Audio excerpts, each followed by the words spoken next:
the woman of many gifts. In a warm and lively village, where the sun painted the land golden and the laughter of children filled the air, there lived a woman named Naya. She was no ordinary woman. Naya was known for her wisdom, her kindness, and her skill as a weaver. Her hands danced over threads, creating intricate fabrics that told the stories of their ancestors. The patterns spoke of love, strength, and the spirits of those who had walked before them. Naya had a daughter named Zola, a girl whose beauty was as striking as the bright African moon. But more than her beauty, she had a spirit like the wind, free, untamed, and always searching for more. The village adored Zola, for she had her mother's charm and grace. Yet, deep in her heart, she longed for something beyond the humble life her mother had built. Naya was a widow. Her husband had been taken by the river spirits long ago, leaving her to raise Zola alone. She worked hard to provide for her daughter, making sure that love and wisdom filled their home. She taught Zola that true beauty was found in kindness, respect, and the way one carried themselves. "You are more than a pretty face, my child," Naya would say as she wove. "A woman's worth is not in the eyes that watch her, but in the heart that holds her honor." But Zola, young and curious, found her mother's words difficult to accept. She saw the way the men in the village looked at her, the admiration in their eyes, the gifts they brought. Some were young and strong, others older and wealthy. All of them wanted her attention. And Zola loved the feeling. She did not understand why her mother wished to keep her hidden like a delicate fabric, safe from the world. One evening, as the sky burned orange with the setting sun, a traveler arrived at the village. His name was Damu, and he was unlike any man they had seen before. He wore silk robes that shimmered like water, his fingers heavy with golden rings. He spoke with a smooth voice, and his laughter was like music. Zola watched him from a distance, fascinated. When his eyes finally met hers, a slow smile spread across his face. "You are like a rare flower in a field of grass," he said, his voice soft and enticing. "A woman as beautiful as you should not be hidden in a small village. There is a world beyond this place, one filled with riches, admiration, and joy. Wouldn't you like to see it?" Zola's heart raced. No man had ever spoken to her like this before. His words painted pictures of a life far beyond the village, where she could shine like the sun. Naya, watching from her weaving mat, felt a chill run down her spine. She knew Damu's kind, the ones who spoke of dreams but left behind only shadows. She called to Zola, her voice firm. "My daughter, come. We have work to do." But Zola hesitated. She glanced back at Damu, her mind filled with new dreams, new possibilities. The traveler had planted a seed in her heart, and though she did not know it yet, it was a seed that could change her life forever. Temptation of vanity. From the moment Damu's words touched Zola's ears, a change began within her. It was slow at first, a new way of tying her scarf, a longer glance in the polished clay mirror. But soon, it became something more. Zola, once a humble girl who helped her mother weave fabrics by the fire, now spent hours admiring herself. She chose the brightest fabrics and the boldest jewelry, her once simple dresses replaced with flowing garments that shimmered under the village sun. She walked through the village with her chin lifted, her movements slow and graceful like a queen surveying her kingdom.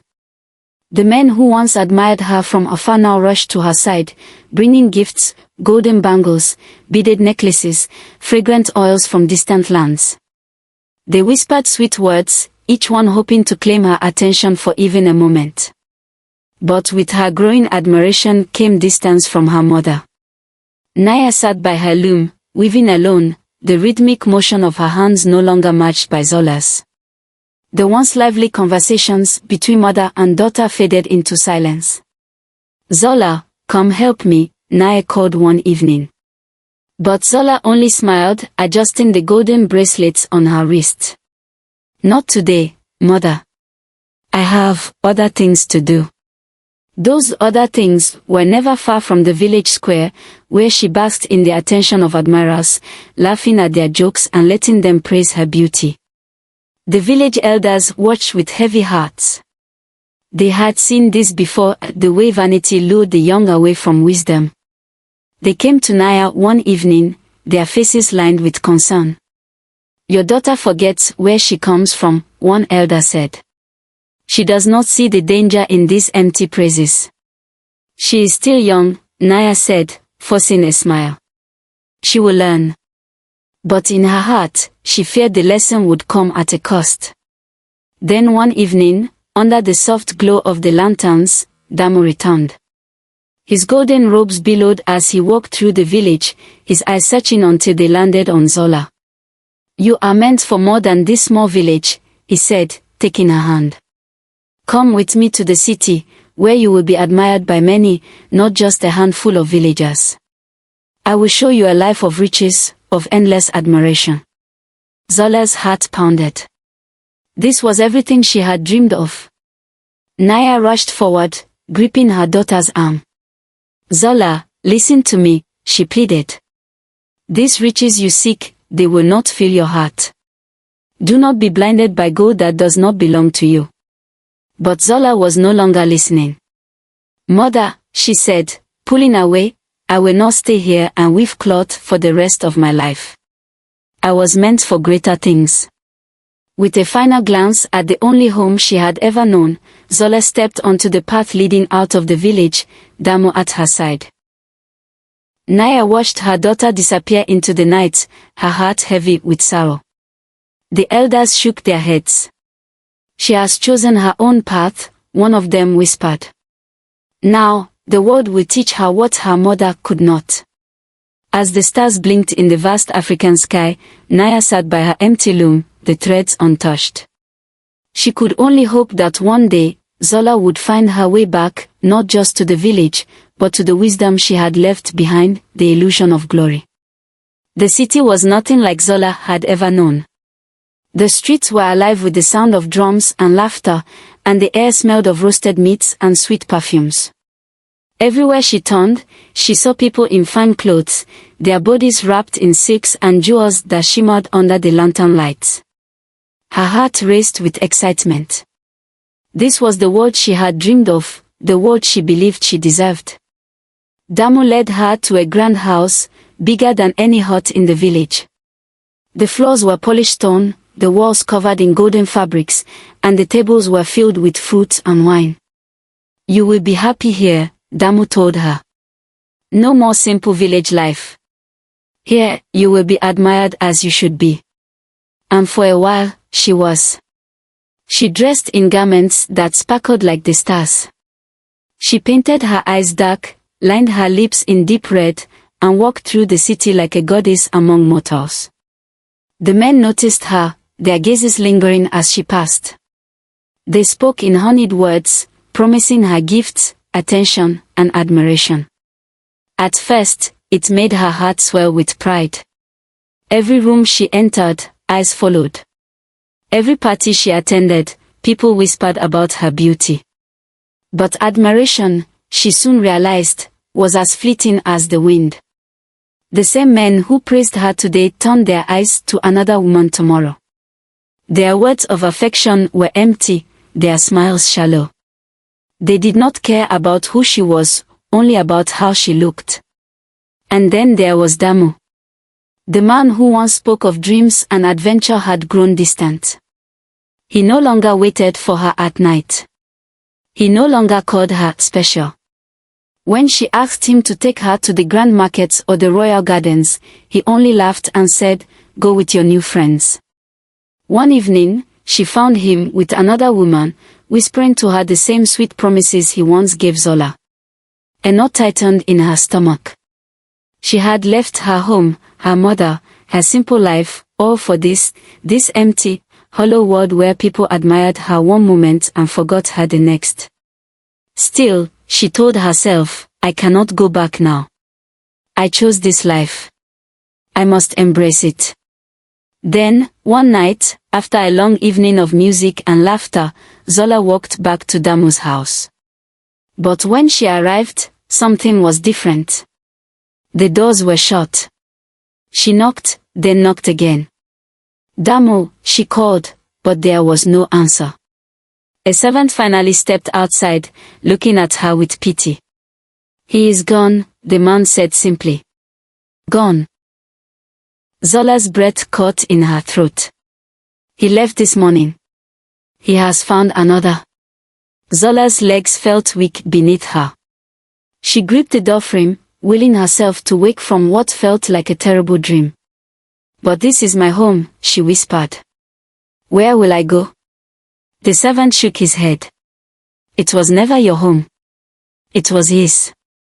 The door closed, leaving her standing alone in the night.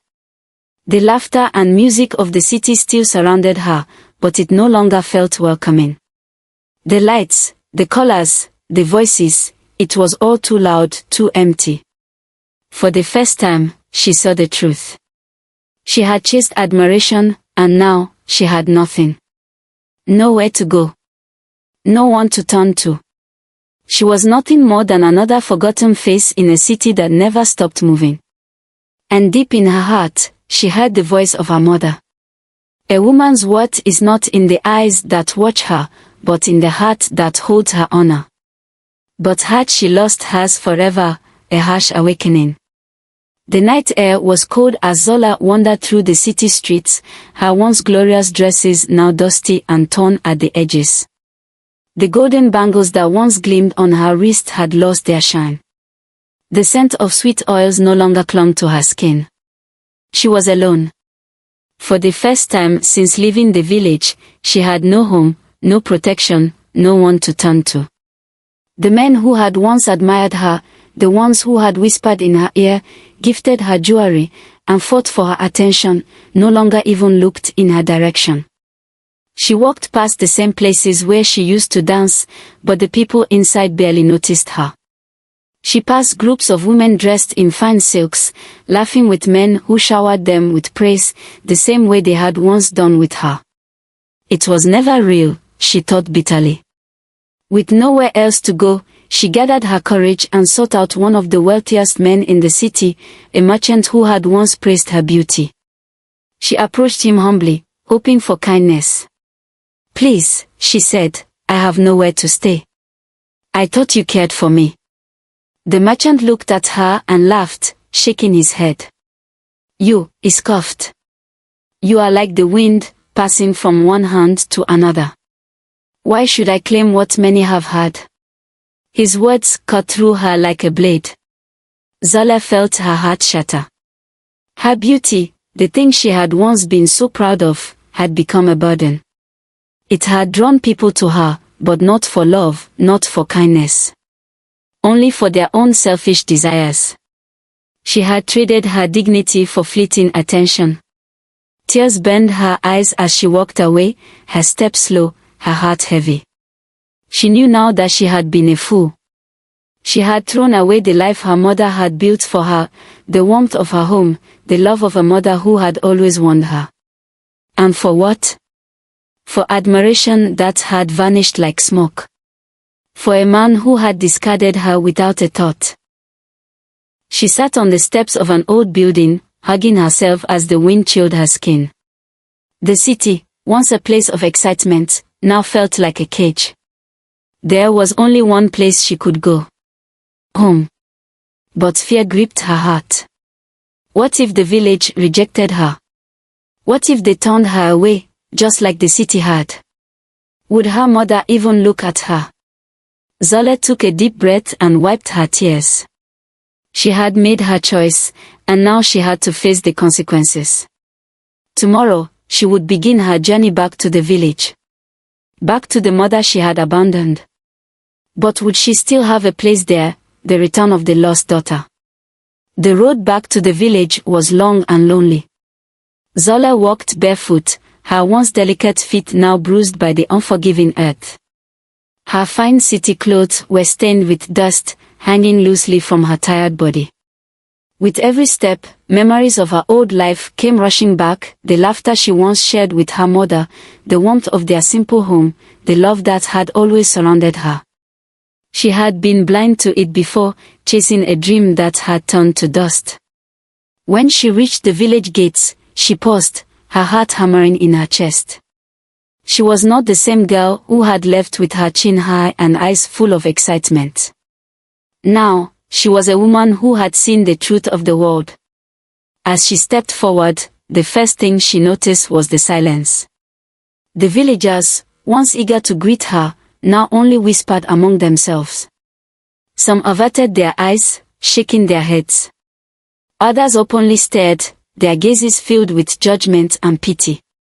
"Look at her," they murmured. "She left to chase vanity and returns with nothing. She threw away her honor. Why has she come back?" Zola lowered her head, her face burning with shame. She had expected whispers, but the weight of their words pressed against her chest like a stone. Then, she saw her mother. Naya stood at the doorstep of their home, her back straight, her wise eyes filled with something deeper than judgment, something stronger than disappointment.